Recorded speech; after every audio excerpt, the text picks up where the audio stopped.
Okay. Yeah, I think the reason nobody really wanted to read scripture today is because of those names that are really hard to pronounce and we're totally not familiar with at all. But our text, that Ezra chapter 3, belongs, of course, in a larger historical narrative that within the Old Testament, we know as the books of Ezra, Nehemiah. And even though they are named separately in the Bible that we have, they're very often considered one story or one book. And so what those books generally detail is some of what happened when those who had been exiled into foreign lands were allowed to return. It sort of tells us really how they began to rebuild their community, how they reestablished their Jewish identity, how they restored worship and relationship with God, how they restored their connection with community and with the law and the Torah, and how they started to restore and rebuild their land and their place that had been devastated. What I think Ezra and Nehemiah is not doing is setting forth lessons on leadership or intercessory prayer. So if you have a book on your shelf that says something like Lessons of Leadership from Nehemiah, I suggest you throw that book away. Ezra and Nehemiah were these leaders that came a little bit later in the history of Israel's return to its land. And when I was growing up, I was taught that you could learn lessons of leadership from these people. And if you take a look through Amazon or just do a little search about books about Ezra and Nehemiah, apart from the commentaries, what comes up very often is this positive message of the things that we can garner and gain in a positive way from these amazing leaders that led the rebuilding of Jerusalem. But honestly, I think they make some huge theological faux pas, especially when they are challenged by what they see as ethical dilemmas within their community, such as divorcing and sending away women and children who were ethnically different to them.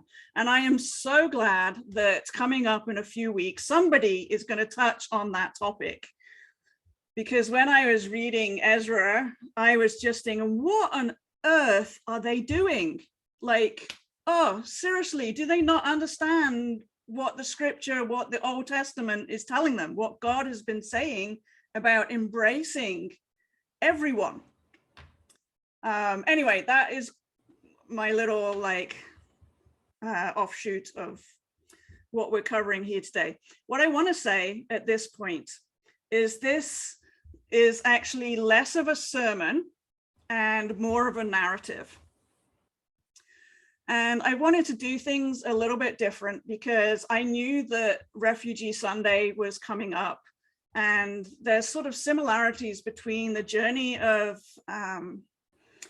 Israel as refugees in Babylon and their coming home and returning, which is similar to what we have in modern refugees from all over the world. And mixed in with this story that I am about to tell are actual words that are written or said by modern refugees.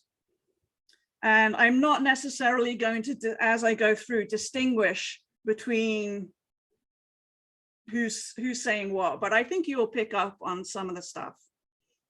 So this is a narrative as opposed to a sermon. So the year, let me take you back a little bit in history.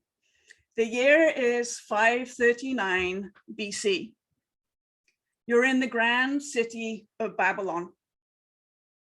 There is war once again, and rumors are circulating that a new world power has risen from the east, the Persians. Having already defeated the Medes and suppressed several Greek city revolts, the Persian ruler Cyrus the Great has set his sights on Babylonia, the place of your exile, your refugee camp. Fear and anxiety bubble up within. The trauma of forced removal from your homeland comes to the forefront. What will happen now? To everyone's surprise, the conquest was actually quick and painless. And in the fall of 539 BC, the great city of Babylon was overcome. It's been 50 or so years since your forced displacement from the land of Babylon. Your forced displacement from the land beyond the river, from the Jerusalem you knew and the great temple of Solomon. You were perhaps only 10 years old at the time, but you remember it like it was yesterday. Though most of your life has been lived in Babylon, you've always dreamed of returning to your homeland. You see, childhood doesn't suddenly end one day, like we hoped it would when we were kids. It lingers, crouched silently in our grown-up bodies, and later in our wizened bodies, until one day, many years later, just when we think that the burden of resentment and despair we've been shouldering has finally made us adults, it reappears like lightning, striking us with its freshness, its innocence, its unfailing dose of naivety.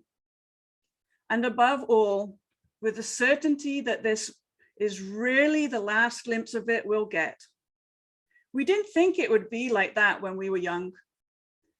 As kids, we dreamt of being independent, doing as we pleased, spending our time however we chose, eating whatever food we liked, going wherever we wanted.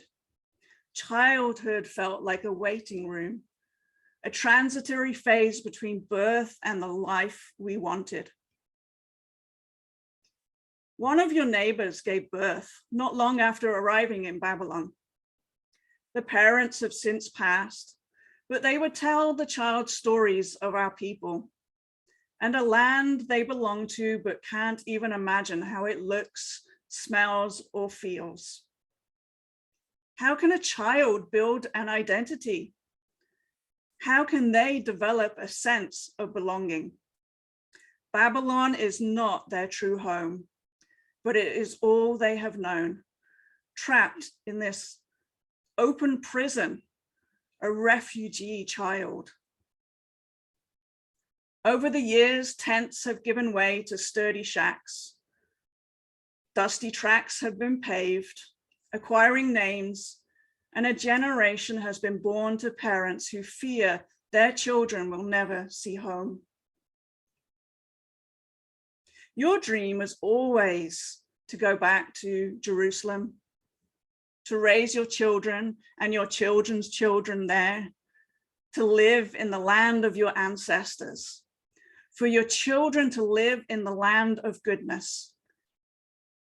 Your ancestors' home, it would be different to raise your children there. No. This isn't our country.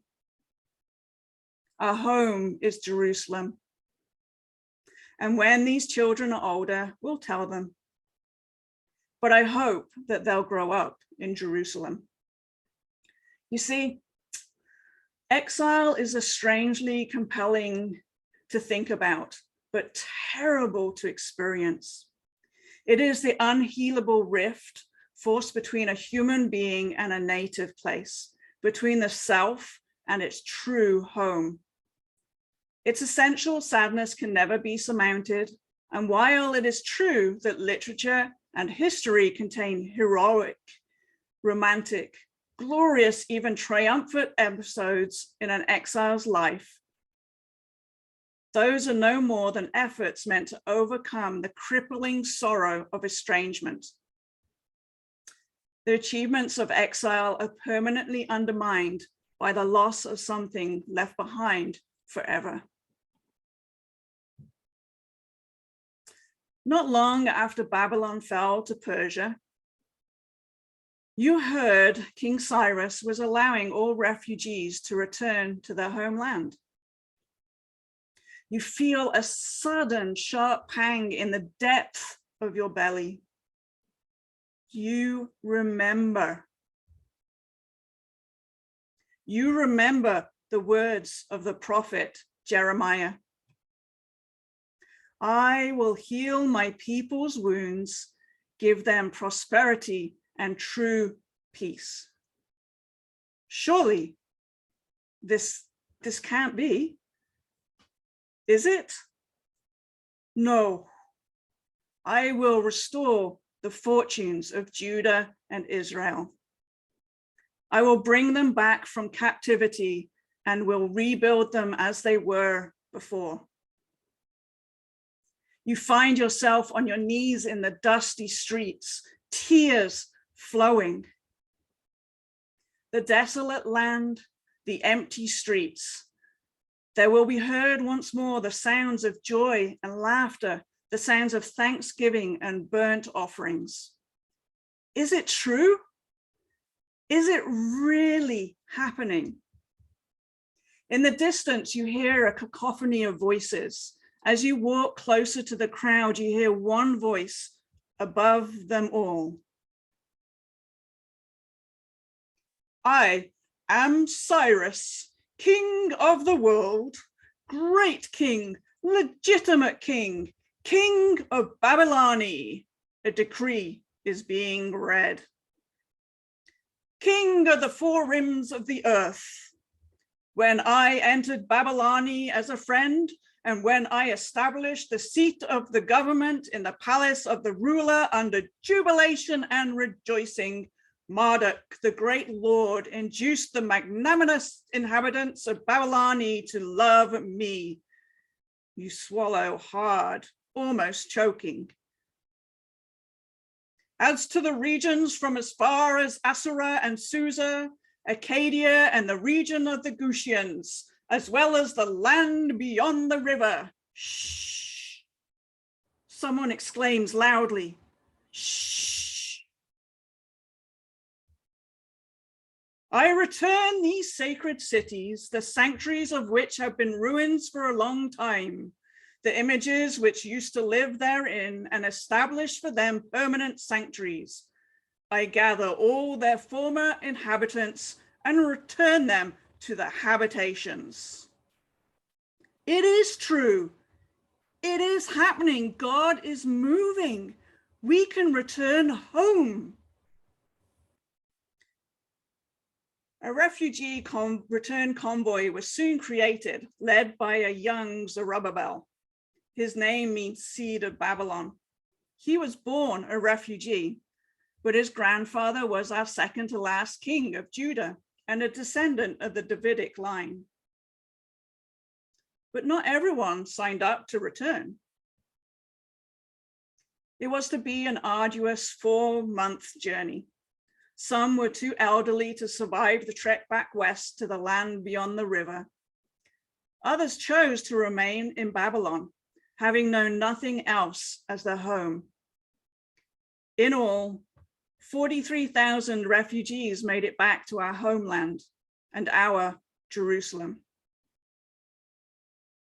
Emotions on arrival were strong.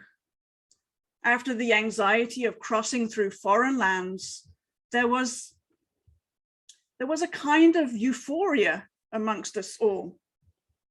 Even those for whom the return as a whole produced mixed feelings.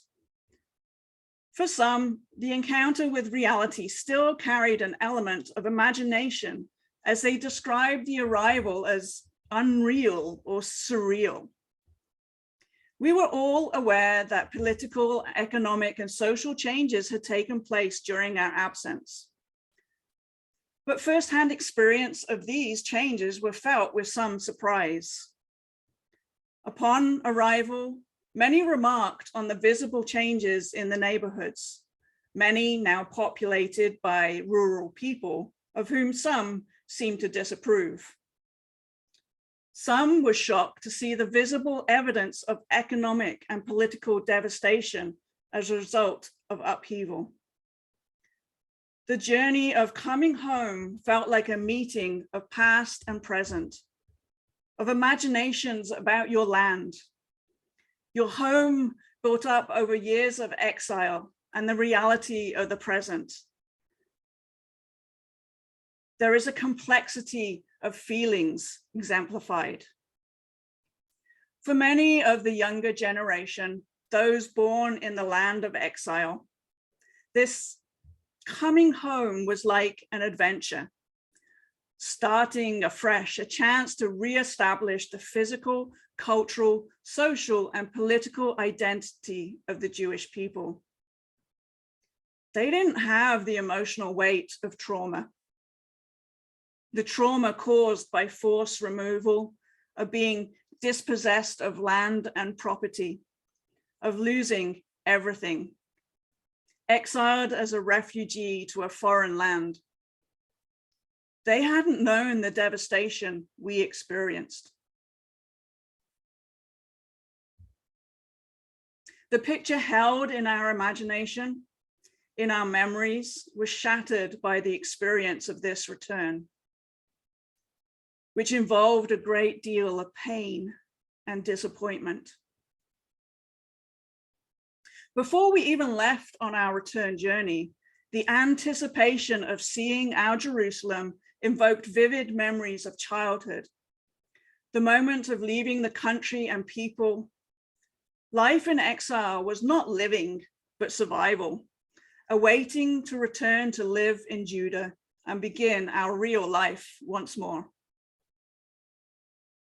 Many of us felt an urgent need to reconstitute our broken lives, to once more see ourselves as part of a triumphant ideology and a restored people. 7 months after returning, the altar of the Lord was reestablished, and once again burnt offerings were made to the Lord. It was only in the 2nd month of the 2nd year after our arrival that Zerubbabel and Joshua led us all in rebuilding the foundation of the temple. And once completed, we gathered to celebrate the foundation of the temple being laid. Priests were in their vestments, musicians were singing, and the sound of cymbals and trumpets echoed all around. The younger generation, those birthed in Babylon, were shouting and giving thanks, praising God like some great victory had just occurred. But we, you, those who had once lived in this land, who had seen the glory of the former temple, could not hold back our weeping. The sound of joy and the sound of sorrow mingled into one voice.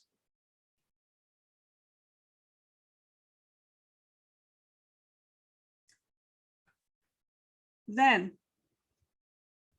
a woman said, "Speak to us of joy and sorrow." And he answered, "Your joy is your sorrow unmasked, and the self same well from which your laughter rises was oftentimes filled with your tears. And how else can it be? The deeper that sorrow carves into your being, the more joy you can contain.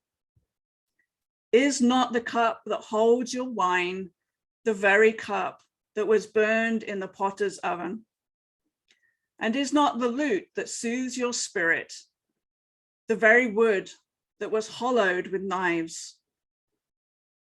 When you are joyous, look deep into your heart, and you shall find it is only that which has given you sorrow that is giving you joy.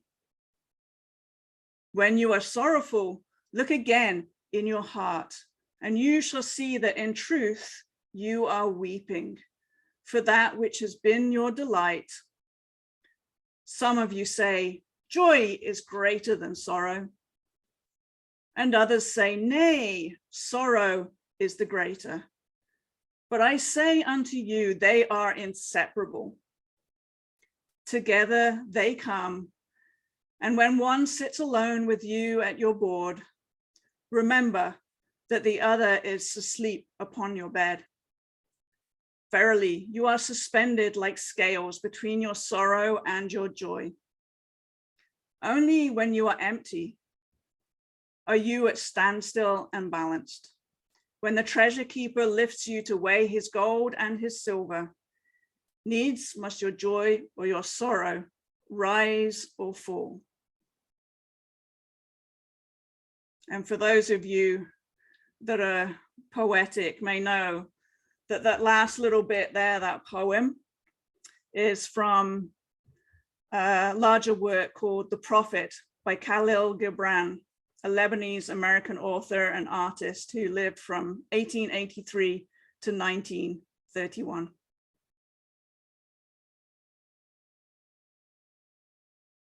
Thank you.